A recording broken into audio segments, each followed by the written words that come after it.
Oh, okay. It was go to Iceland. I was in Norway. I didn't get to see the lights. We didn't go, but anyway, so yeah.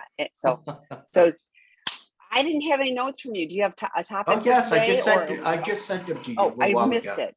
Okay, Yeah. anyway, guess you'll follow along like everybody else. So, hey, Yes. welcome everyone, and thanks for tuning in today for another edition of Getting to the Other Side. The topic I have for you today is one that is entitled Mental Discipline. How do we manage our compulsive sexual behavior if we don't have mental discipline? And as I started thinking about this subject, it was like last month, I realized that this is something we really talk about often in the recovery world. Now, this is very different than mindfulness. Okay, mindfulness is I'm in the moment, I'm reflecting on what's around me, my surroundings. What we're talking about here is mental discipline. And the more I pondered this, the more I really came to understand, Tammy, that this really is a critical component to managing our behaviors. And so what is it? What is mental discipline? Basically, it is the training that we need in order to be able to achieve and maintain our goals. So think about it. What are we doing when we're in recovery? We have goals. We have goals in the sense that we want to remain sober. But as you know, for me, I also believe there's the secondary goal, which is the transformation of our lives, becoming a very different person. So that's what mental discipline is that training that will get us to the place that we really want to be. And what's really interesting is there are actually mental discipline theories, which I didn't even really know myself until I did a little bit of research on this topic, which go all the way back to Plato. I mean, the philosophers. And that the theory is that the teachings are based on the premise that the main justification for teaching anything is not for itself. It's not about the teaching itself. It is about what it trains. Yeah, see, I'm talking about philosophers. Philosophers talk very deep, right? But again, once again, it's not the main justification for the teaching is not about the teaching itself. It's about what you ultimately take away and continue to take away from what you've done. And that training is, from intelligence, it is in our attitudes, and it's in our values. And if you look at that, okay, so the idea of our attitude for men is how they, are able to interact with their partner who's going through betrayal. Value, we're trying to create new values for ourselves. And that's the whole transformation part of what we're talking about. So, according to theory, the process of learning is more important than the things learned. Okay, it's that process of learning more so than what the outcome is. And the reason being is with that process of learning, that's where the discipline comes in, right? I mean, what happens anytime we want to learn anything, it's something that's usually most of the time something that needs to be repeated over and over so that it becomes a second nature to us. And mental discipline, basically it comes when we are consistently engaging in the kind of mental practices that get us the result we want. Now that's really important. I want to repeat that again. Mental discipline is something where we're constantly engaging in order to get the results that we want. And that's why I get so frustrated. And I started putting the pieces together of this, like I said, in the last couple of months. I so often hear my clients say, I don't know. And that's for a variety of reasons. So why did you have a relapse? I don't know. Why is it that you're really struggling to, help your partner to heal? I don't know. Why is it that you are feeling so anxious about this particular event or circumstance in your life? I don't know. There's no mental discipline there at all.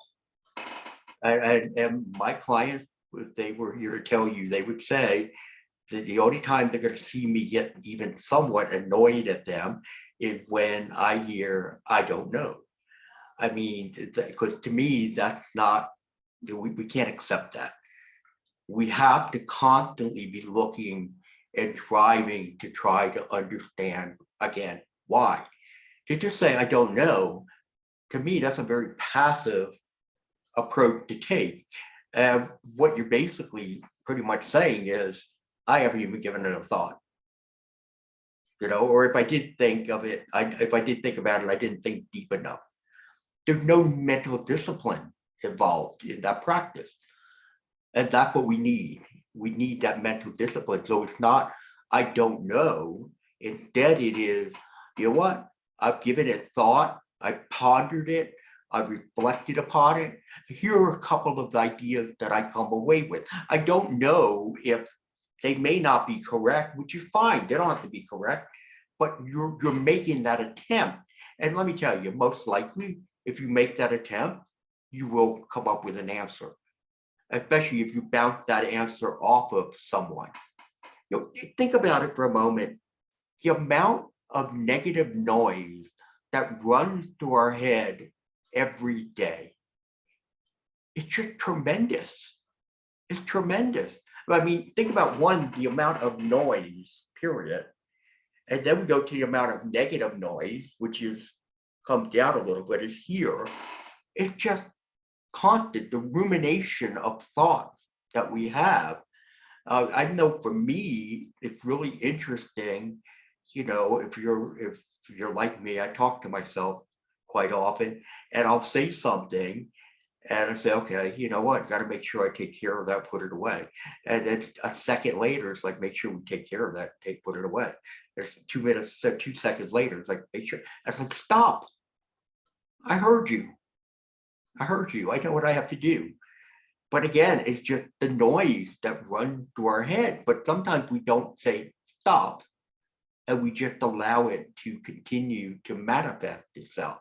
So therefore, if I don't gain control over the noise, what's going to happen is I'm going to become drained mentally, emotionally, maybe physically, perhaps spiritually.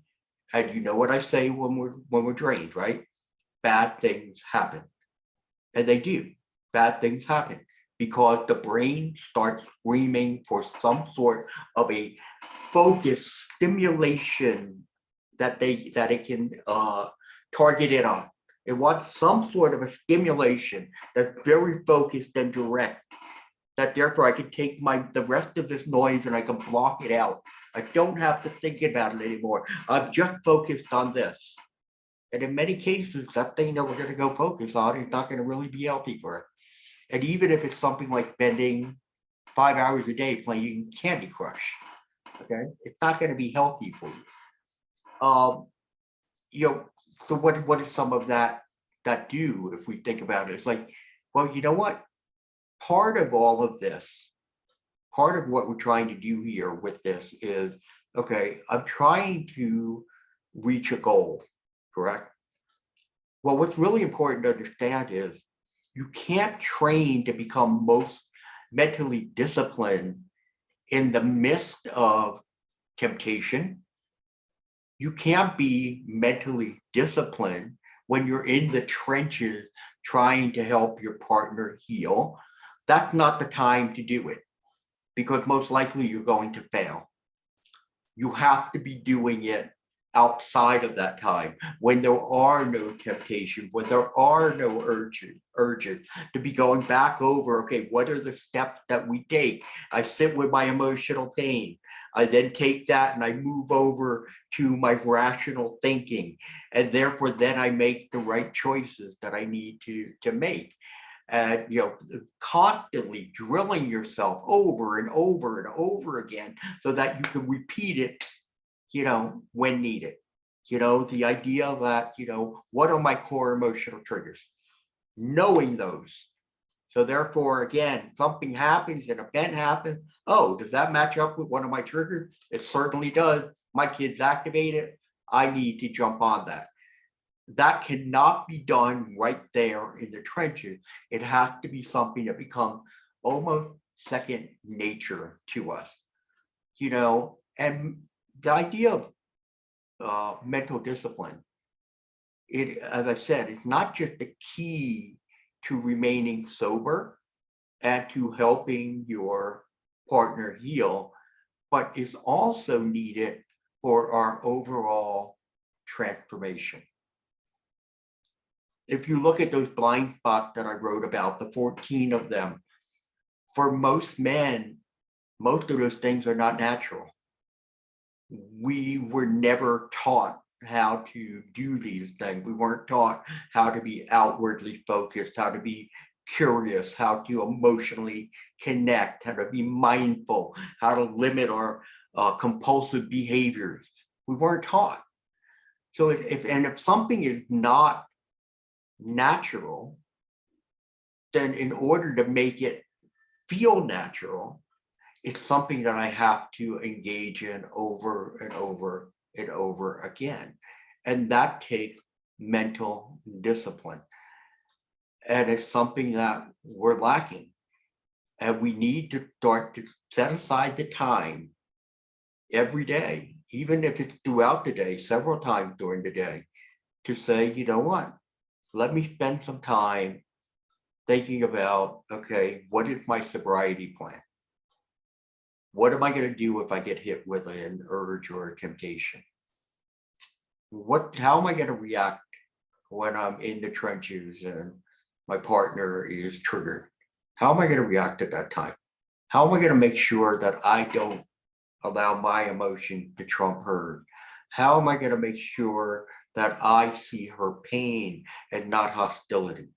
How am I going to do that? How am I going to continue to work on being outwardly focused versus inwardly focused?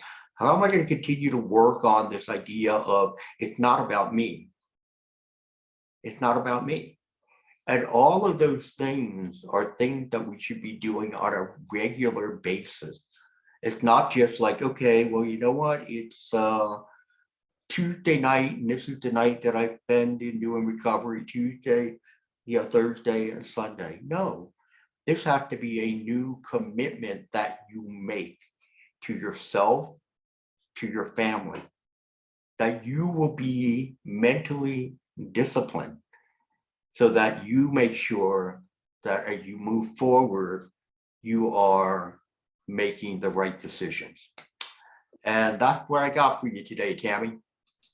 Great stuff. So, but I made a couple notes because I got yours.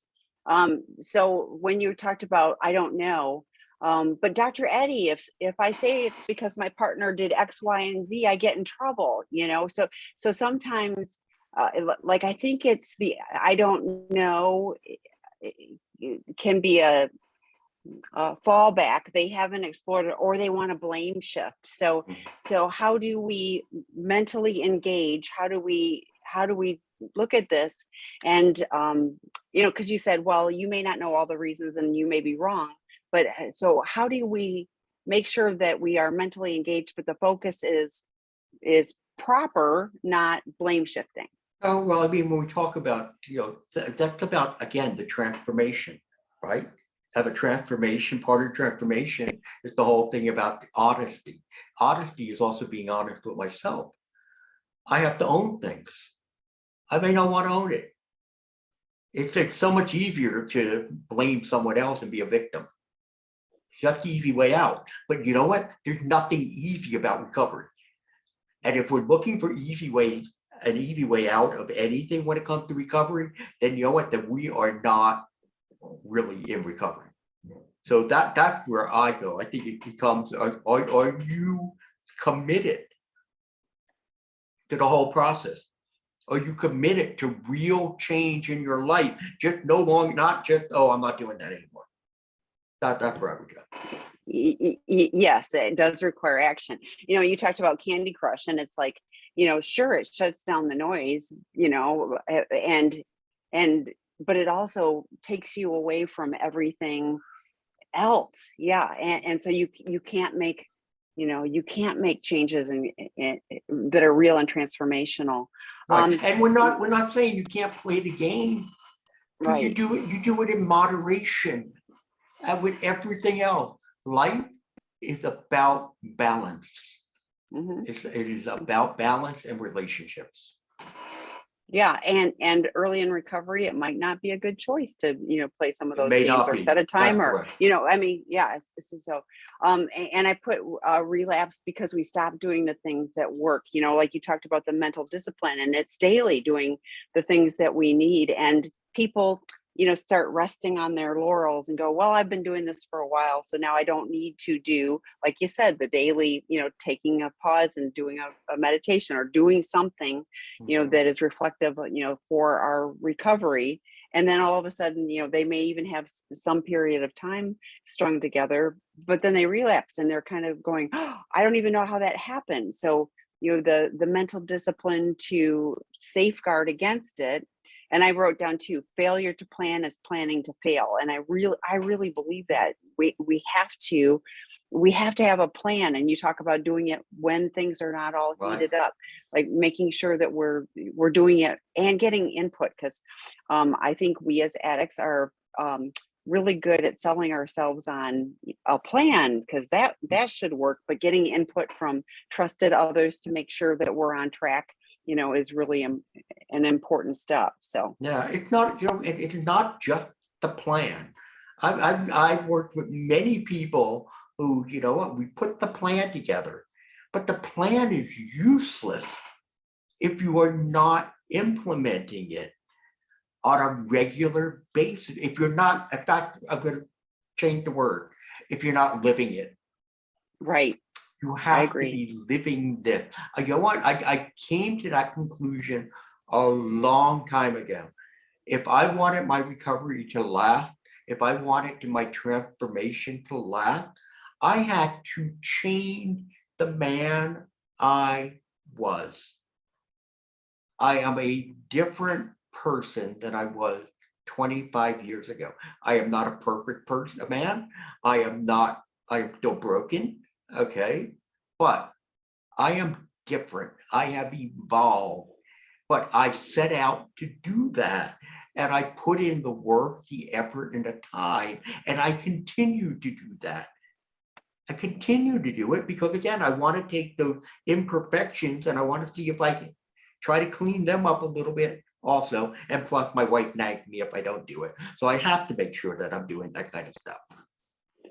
Well, but when at 26 years, you're going to look back and go, I have made more progress than I did even a year ago. I mean, that's my goal too, is that I can always look at back and go, I'm Right. making progress. It's not just, you know, in a sense, there's, you know, bumps in the road, but Yeah. I'm still working towards those goals. A human, not perfect, but making progress. We So are trying to finish strong. That's what we're yes, doing. We're trying to yeah, finish yeah, strong. You're not going and to living in finish integrity. strong. You're not going to finish strong if I just have, okay, here's my schedule, you know, 3 days a week. I do this, this, and this. And then the rest of the time, I'm still in that mind fog with everything else that's going on around me. That's not going to, it's not going to work. Yeah. Well, and the 12 steps, we talk about being happy, joyous, and free. And unless we address the issues and, you know, stop all the problematic behaviors, we aren't truly happy, joyous, and free. So, Yeah, true. so we've got questions. I'm going to, the new Why Men Struggle to Love work group is starting on August 23rd. I'm going to put the link in. Dr. Eddie is teaching that one. So I'm going We to, don't have a whole lot of spots left, do we? I don't think so. I didn't look at that right now. Oh, Yeah. 5 spots left. I'm glad you said that. I just looked, there's only 5 spots left. So this is not one to dawdle on. If you're looking to participate in that, sign up. So, okay, first question. Eddie, could you please share some practical tips for maintaining discipline? Now, I'll go back to what I started talking about, Frank, with a few in the beginning. Let's say, for example, one of the goals. Remember, think about it in the sense of goals. One of my goals is sobriety. Okay, and so therefore, mental discipline is, what am I going to do when those temptation and those urges appear? So maybe I might sit there and I may write out my steps. These are the steps I'm going to take. And I'm going to sit there and I'm going to spend time with those steps every day, just memorizing them along the way. What am I going to do when, I'm dealing with my spouse and she's struggling right now? How am I going to approach her? What is my demeanor? How am I going to continue to see her pain versus the hostility? When do I know I have to take a break? So see, it's almost like you are prepared for whatever is going to come at you. And what it is, we set it up, we map it out, and then again, we just continuously be talking about it or reading it, and then sharing it with your support group. Say, look, guys, this is what I'm thinking of doing. If anything ever happens and I feel a temptation, these are my steps. See what they have. They may have other things to offer for you, but then it has to become a way of life. It has to become a way of life. It can't just be, okay, yeah, I wrote it down. Let me put it in the pile with the other, 2 notebooks of notes that I've taken. Because then it's not going to be beneficial for me. And you touched on some things that I was thinking, I make a commitment. I tell other people if it's something that I need to do, I've got calendar reminders in my phone to remind me to do those things until they become a habit, but I set it up in my calendar of this is what I'm going to do. And I have a reminder that will nag me. I don't even need a wife to nag me. I can have a calendar that nags me. So did I say all that? I said all that in that time. No. But you said peer support and things like that. It's like, it is, so, right. but it's, like part of it is, it's like physical discipline helps the mental discipline of like the physical, like write it down, talk to somebody, it's some of those things are just memorize like if I'm making a commitment. Yeah, but if I'm making a commitment and I just make it to myself, probably not as valid as if I'm to say, Eddie, I commit to you that 3 times a week I'm going to do this, and then I'm going to check in with you at the end of the week so that you right. like I can validate. Yes, thank you. That was the right word. So okay. So next question: after all of the lies of betrayal, abuse, let's see. After all the lies, betrayal, abuse, discard, and whatnot, I am still in shock in my body too. I am only at maybe 30% of my strength. I need lots of rest, but when I wake up and I am in fear and disbelief, my heart beats fast. I just cry at how unfair it is. And out of nowhere, I get a huge bouquet of roses. This individual doesn't know how cruel this is. So he's not just, all right. So I'm going to make the assumption that he is trying to just sugarcoat and not really going and understanding the depth of the pain. That's what I'm taking away from this. Is that what you're taking? I agree. It's like, here's some roses. So forget about all the betrayal. Like that doesn't really matter. Here's roses. Right. And that, you're right. That's not going to help you at all. And again, whether it is, and I'm sure you've sat with him and I'm sure you tried to explain it to him. And if you haven't yet, I would sit in front of him with a counselor and to explain and have a counselor be able to explain to him what is the depth of behavior of betrayal trauma. Many men don't understand it. Okay, they just don't understand. They think, wait, okay, fine, I made a mistake. I hurt you. I apologize. I'm gonna do this work I need to do so I don't do it again. Can we just move on? There are some men who are like that, unfortunately, and they need to be educated. They need to be woken up so that they can understand the depth that this is really trauma. This is not just, oh, I made, I left the window open and it rained and the carpet got wet. It's not something that minor. This is a crisis, and you have to see it for that. So my suggestion would be make sure that he's in front of somebody who understands what betrayal trauma is, and that can provide him with the education he needs so that he can look at you differently, and hopefully then get the tools he needs to help you as you're going through your healing. So I'm sorry about the fact that it seemed like you should sugarcoat it. Yeah, and honestly, I know partners who've thrown the roses away because they're, kind of a cruel reminder. I want to go back to your body issues. Like I hear often from betrayed partners that they're having physical manifestations of the pain and betrayal. So whatever you need to do to set healthy boundaries for you, for your physical safety, emotional safety, financial safety, so that you can get that space to start taking care of you and your physical body, is a spot to start. We have betrayed partner drop-in groups on sexandrelationshiphealing.com. I'm subbing in for the host today. I would invite you to join. That's at 12:30 Pacific time. There are other betrayed partners that will help hold the space, help hold and support you. But yes, the insanity, quite frankly, of I've done all of these hurtful things, but here are some roses, is so hurtful to partners, and nothing's going to make up that, but you can get support, to help hold the space for you. And you may Go ahead. need to go and talk to your doctor and maybe get some sort of a medication temporarily to just help take a little bit of the edge off. But again, you have to think about the neurochemicals that are being manufactured in your body they're obsessive right now. And that's what's causing all of the physical complaint that you're having. So for him to be able to maybe give you something that would help you, just give you an edge with some of that as you're going through the process, that may be very valuable also. Yeah, and doing some mindfulness and grounding, and like anything to help support your physical body, while you're going through that, can be helpful too. So, Dr. Eddie, do you read all those books that are behind you? That's one of the questions. I actually have read all the books behind me. I may have read most of them twice. And I'll say this, I think I've told you guys, or maybe I haven't, there's not a novel in there. There's not a single novel. It is all psychological and Christian.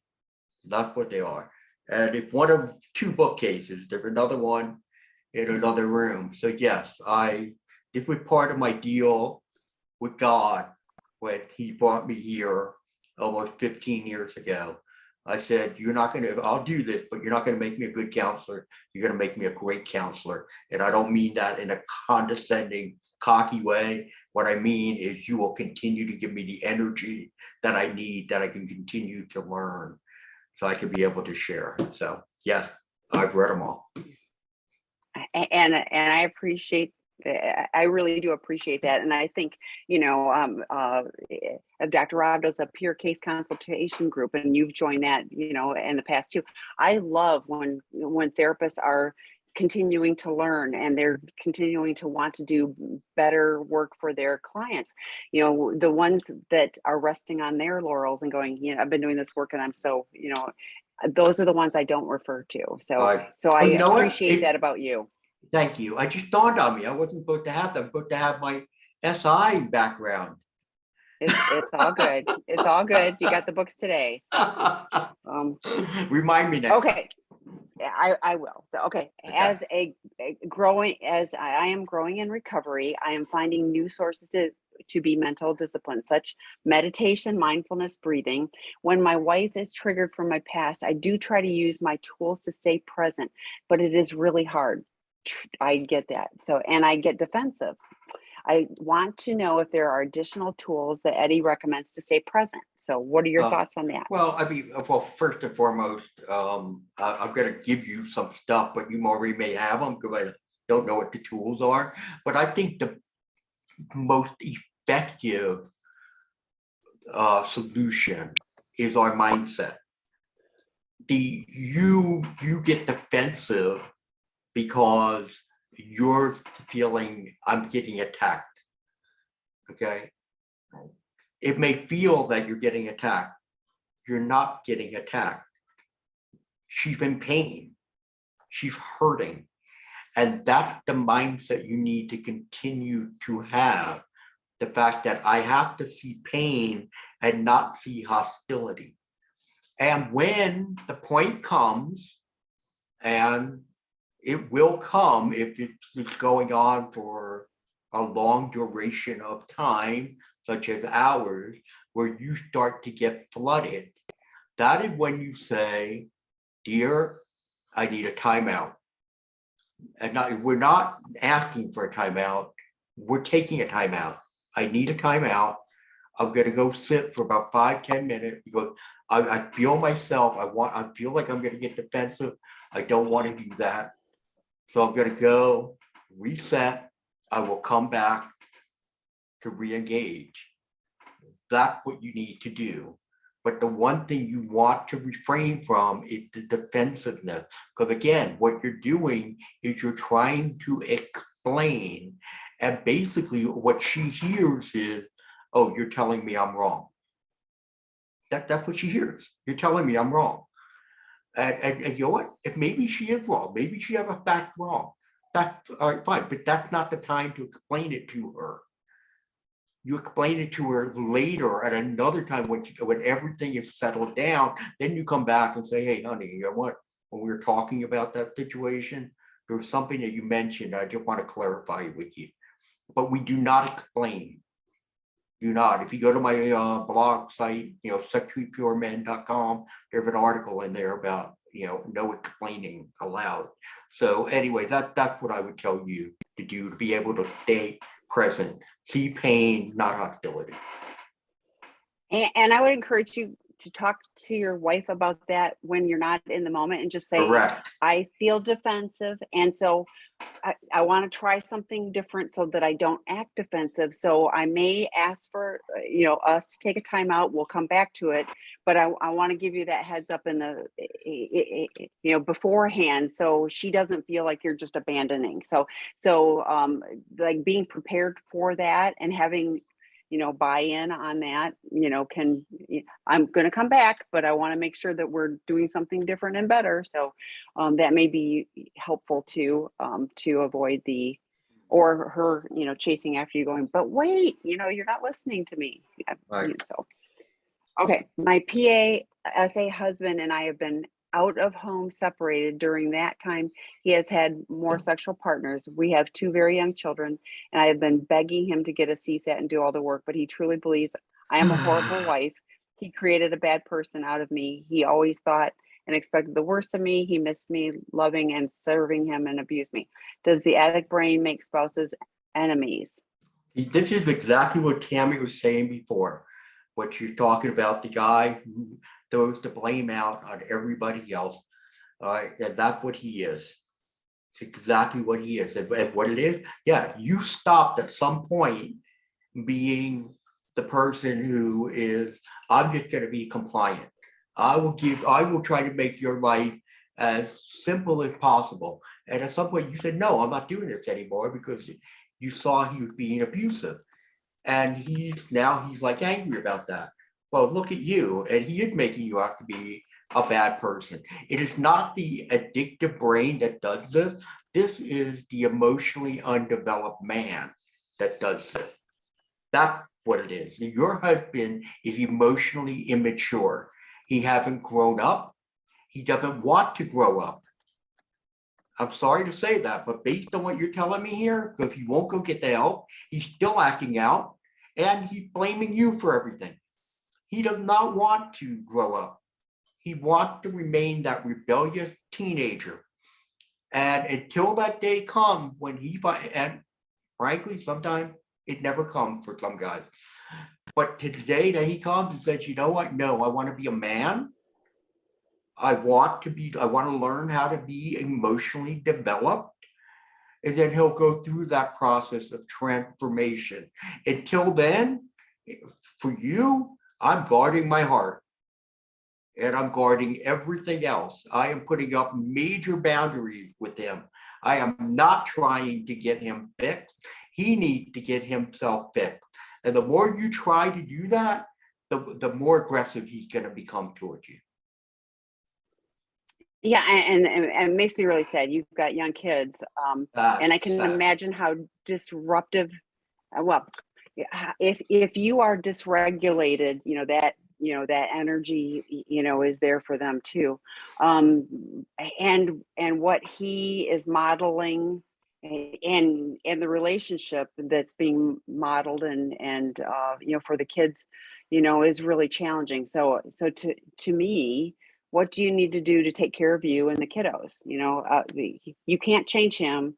He's blaming you.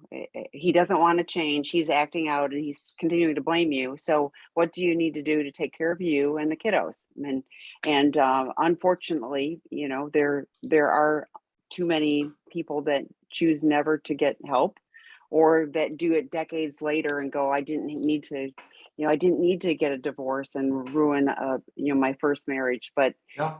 they may be 4 relationships later, that they've caused wreckage to. So it's healthy boundaries for you, and take care of you and your kiddos. Mm-hmm. Okay, next question. It takes time and a solid strategy to develop mental discipline. Self-care and speaking with fellows helps us maintain it, and talk to your significant other to develop that plan. So that seems like a comment. Yeah. Steve from DE, you are a very wise man. Very wise man. You're right. That talk It does to take time. Yeah, and talk to your partner about it. Because that's going to show, oh, you're evolving. Mm-hmm. You're evolving. And it takes that's what they want to practice see. too. Yeah. It takes time, but it takes practice. So Right. Okay. My husband is a SA in recovery, has been almost 2 years of consistent work, no relapses, thank God. However, my question in regards to my 24-year-old son, he suffers mental health, not severe, but I do feel he is entitled, aggressive, and dismissive towards the family. Now that my husband is constantly working on recovery, I do see the difference on when someone is not doing the work. How different are the boundaries between my husband and my son? I feel conflicted on kicking my son out of the house. Yeah, obviously you have good boundaries with your husband, and your husband is on the right path, and I'm glad to see that. When it comes to your son, again, depending on what is the mental health issue that he's dealing with, and if he's being treated for it, if he's being treated effectively, does he not want to get treated for it? How much, if he's disrupting the home in itself. And so therefore, what I think I'm trying to do, and he may not agree to it, but I'm going to try to get him and you and your husband in front of a counselor. And if he does, great. But if he doesn't, I think you and your husband need to get in front of a counselor to be able to talk about the situation, to be able to get out some of your frustration and your worries and concerns, but also to be given the tools that you need to be able to deal with him and the situation. Because if not, and he may have already done this, he'll make that house hell. He will make it that way. And I hope it's not what's happened. I hope it doesn't go there. But right now, what I'm doing is I'm asking you to please see if the 3 of you can get there. If he won't go, you and your husband, so you can build a plan and build. And I've gone through this with some clients. The husband came in because of recovery, but then we had, the young adult who was being very rebellious. And I've had several of those cases. I have one where the kid wound up going to jail because he wound up selling, distributing, drugs to people. But boy, he made that house a mess. So please go and get all the help you can. Get other resources. Look for a recovery group also, where you can sit with other parents who have been through things like this that can give you some wisdom and advice. Yeah, and I'm reading the, he is entitled, aggressive, and dismissive towards the family, and I'm like, it's disruptive to the entire family. But how is not shifting something helping him? He's 24. He could be 30 and the same. So It I will be the love. same. It Yeah. will be the Yes. same. It's not going to change. But what's here also is guilt. And it's like, would you? I just throw them out on the street. I understand. It is a very hard place to be. And that's why you need to surround yourself with people who've been in that situation, who know how to deal with it, so that they can give you the tools, the insight, and most importantly, the strength to look at things not from an emotional standpoint, but from a rational standpoint. Because ultimately, this is your son's life. It is not your life. It is not your husband's life. It is his life. And you can cling on to him like this to try to do everything you can to get his life in order. He's the one who has to do it. And sometimes people have to hit rock bottom. And sometimes you have to do the really hard things for that to happen. So I'm not telling you to do that. I'm telling you to go seek the help so that you can make a decision that I was going to say be comfortable with. You'll never be comfortable with it. You're not going to get comfortable with it. But you're going to understand it's either our sanity or continued insanity. Tough stuff. I'm thinking, what are healthy boundaries for you, for the household? And we always have options. He can either, learn to participate in the family on a healthy way, or not. But there obviously can be consequences. Doesn't sound like, especially depending on what that mental health issue is, Tammy, he may not have the skill set to be able to remain in that family in a healthy way. They have to get that under control. And again, he may be rebellious to that and saying, no, I don't want to. So. Okay, next question. Quick question about the work group. If I sign up and have to cancel, is there a cost? I want to sign up. There's a chance that the time won't work due to other commitments. So let me tell you, there is no refund on those. That said, if the timing doesn't work, I have switched people to another work group. So, it could be, in fact, I had one person that he couldn't sign up. So the betrayed partner is participating in the betrayed partner work group. So we will do our best to accommodate or move you to another, but yeah, like you're taking a spot. So if you sign up, then we are holding the spot for you. So that's a great question. Yeah, and we have, go ahead. And I've seen you guys have been accommodating to people, Yeah.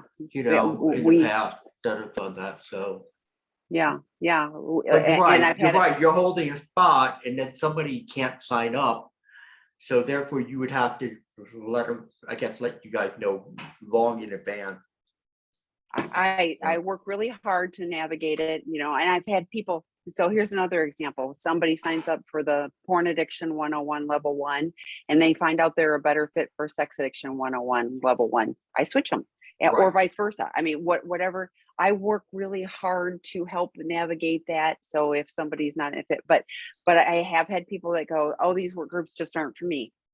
Sorry, that is like, I can switch it to another work group, but yeah, otherwise it's, sorry, this is the format. So let me give me a moment, and Eddie can tag on really, but a work group is not therapy. It is not treatment. It is not 12-step. It is psychoeducation. So in this particular one that I mentioned, the Why Men Struggle to Love, Dr. Eddie will be presenting on that topic, and there will be homework, and they will be, some discussion and things like that, but it is not individualized, personalized therapy. There's no more than 25 participants in any of these groups. The exception is the couples healing from betrayal. There's only 12 couples, that can sign up for that. But any of these other groups are only 25 people. So the link on seekingintegrity.com is the work groups, and you'll see betrayed partner. You'll see this particular one, the Why Men Struggle to Heal. We're going to post the new one for the inner child going deeper. There's a current group. I don't have the new one set yet. Attachment wounds, sex addiction 101, porn addiction 101, all great, for starting the journey or continuing to go deeper into, some of the underlying issues of, but the Why Men Struggle to Love would not be where you start if you're still acting out. Oh, another one too, the Out of the Doghouse for Men Who Have Been Caught Cheating. Yes, So right. yeah, so I want to talk a little bit about the course itself, though, please. because again, the idea of what is about. There's a workbook that I've created, and there's also the book that we're going to be using. It is about gaining insight for you to gain knowledge about what are the areas of my life that I need to transform, that I need to grow so that I become a healthier man. I become a better husband, a better father, all of those types of things. But what you're supposed to be doing as you go through this work is hopefully bringing it back to your therapist and telling your therapist, hey, I'm joining this group. This is the book. And I want to go more deeper with you on it. Because again, the workbook is pretty intensive. There's a lot of stuff in there, and we can't cover it all, not with everybody in that short period of time. But for you to be able to go back with your therapist to say, let's talk more about this. So therefore, what I'm doing is I'm giving you, here's the tools, here's all the guidance that you need, here's the major insight. Now take it and go somewhere else to go deeper with it. And I have lots of therapists, qualified therapists, who actually recommend these work groups because it does help the clients glean some information that they can, just like you said, utilize in their individual work with therapists. And so it can help deepen their work with therapists, and also I think probably help accelerate a little bit, their healing process. So yes. So we don't have any more questions. What is it? We usually always run out of time, and I don't have enough time to answer a question, and I have to walk away feeling so guilty because I've left people hanging. And today we have none, and I still got 5 minutes because you got to leave 5 minutes early, left, 6 minutes left. So yeah.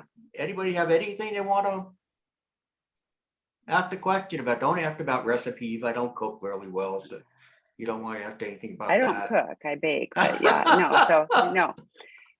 So I like, we talk about getting to the other side, and I know a lot of the stuff that you talk about is for people who are they're on the journey, but they're making progress for that. I had someone on a webinar earlier this week that talked about anonymously, like the partner at 2 years refuses to do couples work. And then I had the flip side of that, somebody, and is highly triggered and, and goes into shaming, the addict. And then I had somebody later that talked about, we're 3 months in and I'm not ready to do couples. And I was like, I get it with the 3 months, but at 2 years, holding on to the patterns of, like not being willing to do couples work, it felt like there was something more to that. Any thoughts on that? And then we do have a question, but yeah, well, I think anytime we get past 2.5 years, I think there needs to be some real deep soul searching to understand what is the real problem that's still going on here.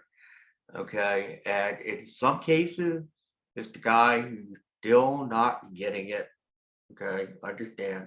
But sometimes it's the guy who is getting it, but we have the betrayed partner who still can't get over it.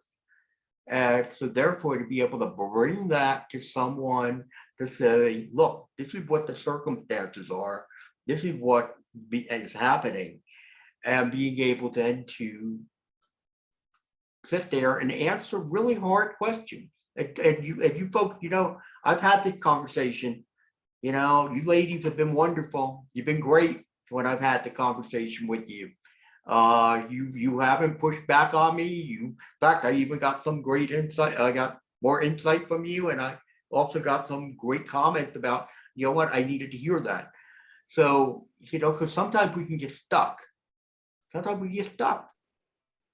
And we get so trapped in that negative thinking, and we feel like it's never going to get better. And we're not really we're not looking for the changes. We're just looking for what he's doing wrong. And you'll find it, because we all do something wrong. Okay, so anyway. Okay, so we have 2 questions, so I think you've got time for both of these. I'm curious, for betrayed partners, is there a way to speed up the healing? No. Unless, well, no, I'm going to change my answer. If the betrayed partner is not getting help, if the betrayed partner is not, working with a therapist, the process is going to be much, much slower. I see it very often. I see it quite often. Where women say, no, I think it's his problem. He caused it. I am not going to put myself in that position. I don't need to be at a counselor, or I shouldn't be at a counselor. I can't tell you how many women have said to me at some point, like, I shouldn't be sitting across from you. Yeah, you're right. You shouldn't. But you know what? I applaud you for doing it. And I'm telling you, it's going to help you. It's going to change your life. So yeah, is there a way to speed it up? It's in doing that. If you're doing that, then no, there is no way of speeding up the process. I don't know, Tammy, you got something different? Oh, and I 100% get support. And no, it isn't your fault. You didn't cause it. You can't fix it. And any of the things that you can do to have healthy boundaries for you, including not letting the addiction be the primary focus of your life. Like the more you can find outside support and outside interest, and just understand that this completely, disrupts and rocks, Yeah. your world, but there is more to life than just, the addict's addiction and problematic. I love that, Tammy. That's wonderful. There is more to life. And sometimes you have to look for that. You got to answer this last Yeah. question before I go real Yes, fast. please. Okay, so is it normal for the addict to have wet dreams in solid recovery, but wet dreams continue to happen once in a while? Let's remember what is a wet dream. A wet dream is the body's response, our hormonal response. Okay, it is a natural reflux. It is not done because there are, this overwhelming sexual thoughts that are going on. What it is I'm not going to go into the whole dynamics of the sexual reproductive areas or whatever, but the body has said, we need a release. We need a release. And that's what it is. It's nothing more than that. It doesn't happen more often with addicts than it does with people who don't have addiction. They have them too. So again, I would not worry about it. It has nothing. This is like, sometimes, women are like, oh, when he had a dream, it was a sexual dream. He had a dream. Okay, and you can't control our dreams. Can't control those. So that's where it's just like, okay, let that go. So I wouldn't be worried. And thank you, Candace. We appreciate that. Yeah. Take care, everybody. Thanks, Dr. Eddie. Yes. Okay. And Goodbye, so folks. now you only have 4 spots left on your group. So Oh, there we anyway, go. Okay. And I'll be back at my regular time in 3 weeks, right? yep. Sounds good. Okay. Thank See you you. then. Bye. Bye.